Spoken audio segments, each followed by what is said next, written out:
गरीब का घास का घर और फर्नीचर। बहुत जोर से आंधी चल रही थी। सब लोग अपने पक्के घर के मकान में आंधी से बचकर बैठे थे, लेकिन वहीं गांव में एक गरीब किसान का घर था जो ऐसी हालत में था। हे भगवान, ये तेरी लीला है, लेकिन तू क्यों हम गरीबों को सताता है? किसी को तो तू इतना देता है कि उसके पास किसी चीज की कमी नहीं होती, तो किसी से सब कुछ उसका छीन लेता है। तभी तूफान का एक बवंडर आता है और हरिहर की टूटी फूटी झोपड़ी को अपने साथ ले जाता है। पिताजी चलिए, अब यहाँ से चलना पड़ेगा, नहीं तो इस बवंडर के साथ हमारा परिवार भी इधर उधर हो जाएगा। हरिहर के परिवार में उसके 2 बेटे, एक बहू, एक पत्नी और वो खुद था। वह तूफान से बचकर एक पेड़ के नीचे जाकर बैठ जाते हैं। पिताजी, हम तो बेघर हो गए हैं, हमारे पास अब रहने के लिए घर भी नहीं है। अब हम लोग क्या करें, कहाँ जाएं, कहाँ रहेंगे आज से हम? ऊपर वाले ने जब हमारे रास्ते बंद किए हैं, तो वो हमारे लिए कोई एक रास्ता जरूर खोलेगा। हौसला रखो, सब कुछ ठीक हो जाएगा। हरिहर अपने परिवार को हौसला देता है। तूफान रुकने के बाद चारों तरफ कोहराम मचा होता है। कहीं लकड़ी पड़ी है, तो कहीं किसी के कपड़े, तो कहीं टूटे फूटे बर्तन। चलो, जो भी इधर उधर सामान दिख रहा है उसे बटोर कर अपने लिए रहने लायक एक तंबू बना लेते हैं। हरिहर अपने परिवार को सारा सामान बटोरने के लिए कहता है। उसके बेटे डंडे और लकड़ियां इकट्ठा कर लेते हैं। शकुंतला इधर उधर पड़ी हुई कपड़ों की कतरन इकट्ठे कर लेती है और बहू बर्तनों को इकट्ठा कर लेती है ताकि उसमें खाना बन सके। काम कर करके मुझे बहुत जोरों से प्यास लगने लगी। देवर जी, मैं अभी नदी किनारे से पानी भर कर लाती हूँ। लैला नदी किनारे पानी भरने पहुंच जाती है, जहाँ पर उसे नदी किनारे बहुत लंबी ऊंची हरी हरी घास दिखाई देती है। घास तो काफी अच्छी है, इस घास को मैं काट कर लेकर चलती हूँ। तंबू की छत पर लगाने में काम आएंगे। कहीं बरसात हो गई तो हमारे तंबू में पानी तो नहीं आएगा। लैला ऐसा सोचकर घास काटती है और ले आती है। साथ में एक बर्तन में वह पानी भी ले आती है। बहू, तू ये घास क्यों लेकर आई है? माँ जी, घास का हम काफी चीजों में इस्तेमाल कर सकते हैं। हमारे घर में सोने के लिए बिस्तर नहीं है, घास बिछाकर हम बिस्तर बना देंगे। तंबू की छत पर लगाने के लिए कुछ नहीं है, घास बिछाकर छत तैयार कर लेंगे। सही कहा बहू, काश हमारे पास भी बिस्तर होता, एक प्यारा सा बेड होता, सोफे होते, अलमारी होती, हमारा खुद का प्यारा सा घर होता। शकुंतला के दोनों बेटे उसकी सारी बातें सुन रहे थे। निखिल, हमारे घर में कुछ भी नहीं है। हमारी माँ और मेरी पत्नी की कितनी सारी ख्वाहिश है, क्यों ना हम उनकी ख्वाहिश पूरी करें? हम उनकी ख्वाहिश कैसे पूरी करेंगे? हमारे पास कहाँ इतने पैसे हैं जो हम फर्नीचर खरीद कर ला सके? हमारे पास ये घास है, क्यों ना हम इस घास से बेड बनाएं? घास का बेड बहुत ही ज्यादा अच्छा होगा।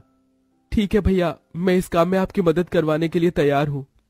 राम और निखिल दोनों मिलकर और ज्यादा घास काट कर लाते हैं। वहीं लैला की लाई हुई घास को भी वह घास का बेड बनाने में लगा देते हैं। लकड़ी और घास से बहुत प्यारा सा बेड बनाकर अपने तंबू के घर के अंदर रखते हैं। अरे क्या बात है, ये घास का बेड तो बहुत ही अच्छा है और बहुत बड़ा भी है। उस रात में सभी घास के तंबू के अंदर घास के बिस्तर और बेड पर सोते हैं। उन्हें बहुत अच्छी नींद आती है। अगले दिन जब सवेरा होता है, उनके पड़ोसी की एक लीलावती नाम की औरत उनके घर पर आती है। अरे वाह, तुमने तो अपने घर में घास का बेड बनाया हुआ है, बहुत अच्छा है। ये घास का बेड मेरे देवर और पति दोनों ने मिलकर बनाया है। बहुत अच्छी बात है। ये लो, मेरे घर पर नया फर्नीचर आया है, उसी की खुशी में मिठाई बांट रही हूँ। लीलावती मिठाई देकर वहां से चली जाती है।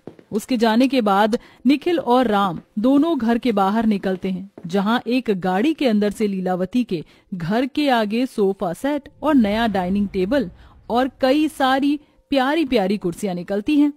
निखिल, ये तो हम भी बना सकते हैं, और थोड़ी घास और थोड़ी लकड़ी लेकर आनी होगी।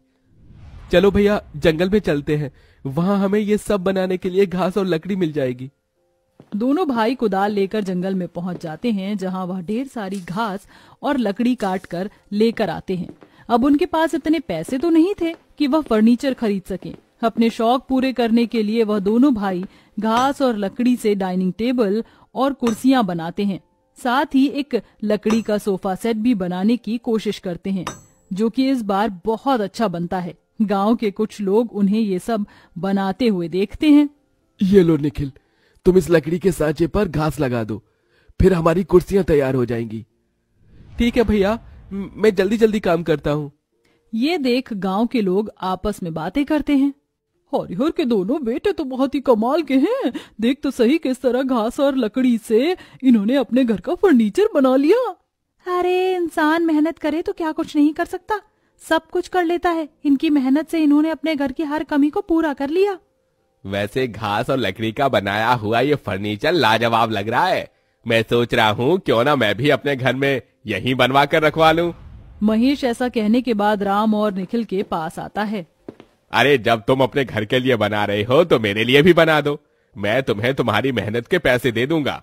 मेरे घर का भी फर्नीचर बहुत पुराना हो गया है और ये घास का बना हुआ फर्नीचर बहुत लाजवाब और यूनिक है। मैं भी अपने घर में कुछ ऐसा ही चाहता हूँ। यह सुनकर राम और निखिल दोनों ही बहुत खुश होते हैं। आप दोनों सोच क्या रहे हो? काम खुद आपके घर पर चल कर आया है, इसे मना नहीं करते। ठीक है भाई साहब, हम आपके घर पर भी सोफा सेट, डाइनिंग टेबल और कुर्सियां बना देंगे जो कि घास की होगी। ये सब दूर खड़ी लीलावती देख रही होती है। एक दिन में ही इन्होंने घास का घर, घास का फर्नीचर बनाकर तैयार कर दिया। मैंने इतना महंगा फर्नीचर मंगाया, किसी ने इस पर ध्यान भी नहीं दिया। लेकिन अब ये और नहीं चलेगा। आज की रात मैं इनके घास के घर को ही जला दूंगी। लीलावती ऐसा सोचकर रात होने तक का इंतजार करती है। सब लोग अपने घर के तंबू के बाहर घास के बने डाइनिंग टेबल के ऊपर खाना खा रहे होते हैं। तभी मौके का फायदा उठाकर लीलावती लालटेन लेकर छुपकर घास के तंबू के पास जाती हैं और लालटेन से उसे जला देती हैं, जिसके बाद वो वहां से भाग जाती है। कुछ ही देर में तंबू बुरी तरह जल जाता है। अरे ये क्या हो गया? पहले हमारी झोपड़ी आंधी तूफान में उड़ गई, आज हमारे घास का तंबू भी जलकर राख हो गया। फिर से हम लोग बिना छत के हो गए। राम और निखिल दोनों अपने पिता के कंधे पर हाथ रखकर कहते हैं, चिंता मत करो पिताजी, आपके दोनों बेटे अभी आपके साथ हैं। देखना, अब हम अपने घास के घर में ही अब सोएंगे। राम और निखिल रात भर मेहनत करके घास के घर को बनाकर तैयार करते हैं। अब घास का घर इतना मजबूत था कि चाहे आंधी आए, चाहे तूफान आ जाए, वह हिलने वाला नहीं था। लेकिन अगले दिन जब लीलावती घास के लिए इतने प्यारे घर को देखती हैं तो वो हैरान हो जाती हैं। हे भगवान, रात को ही तो मैंने इनका तंबू का घर जलाया था, फिर अचानक से ये घास का घर तैयार कैसे हो गया? लीलावती ऐसा अपने घर के आगे खड़ी होकर सोच रही थी। वहीं जलन के मारे उसने अपने घर की गैस खुली छोड़ दी थी, जिसके चलते गैस सिलेंडर फट जाता है और उसके घर के साथ साथ उसका सारा फर्नीचर, जो कि बहुत महंगा था, वो सब कुछ जलकर राख हो जाता है। अरे कोई मेरी मदद करो, ये क्या हो गया? मेरा घर जल गया, मेरा इतना महंगा फर्नीचर भी जल गया। कहते हैं लीलावती, अपनी चीजों की ज्यादा बढ़ाई नहीं करनी चाहिए। एक न एक दिन भगवान सब कुछ देखता है। तब जाकर लीलावती को अपनी गलती का एहसास होता है। इसके बाद वो खुद राम और निखिल के घास के फर्नीचर को बनवाती है, जो बहुत कम पैसों में ही बहुत अच्छा बन जाता है। अब वह भी अपने घर में घास का फर्नीचर रखती है। और तभी, मैंने ही तुम्हारे घास के तंबू को जलाया था, जिसकी सजा भगवान ने मुझे दे दी। आज के बाद मैं ऐसा कभी नहीं करूंगी। तुमने मेरे लिए घास का फर्नीचर बनाया, उसके लिए तुम्हारा बहुत शुक्रिया। ये लो तुम्हारी मेहनत के पैसे। वह दोनों भाई अपने पैसे लेकर बहुत खुश होते हैं। जहां गरीब परिवार के पास रहने तक की जगह नहीं थी, अब उनके पास घास का घर और उसके अंदर घास के बने हुए फर्नीचर थे। और इसी के चलते अब दोनों भाइयों को काम भी मिल गया था। दोनों भाई मिलकर लोगों के घर में घास और लकड़ी से फर्नीचर बनाते, जिसके चलते वो अच्छा खासा पैसा कमाने लगते और उन पैसों से वह अपने घास के तंबू को पक्के मकान में बनाना शुरू कर देते हैं। तुम दोनों ने बहुत अच्छा किया, घास के तंबू से पक्का मकान बनाकर।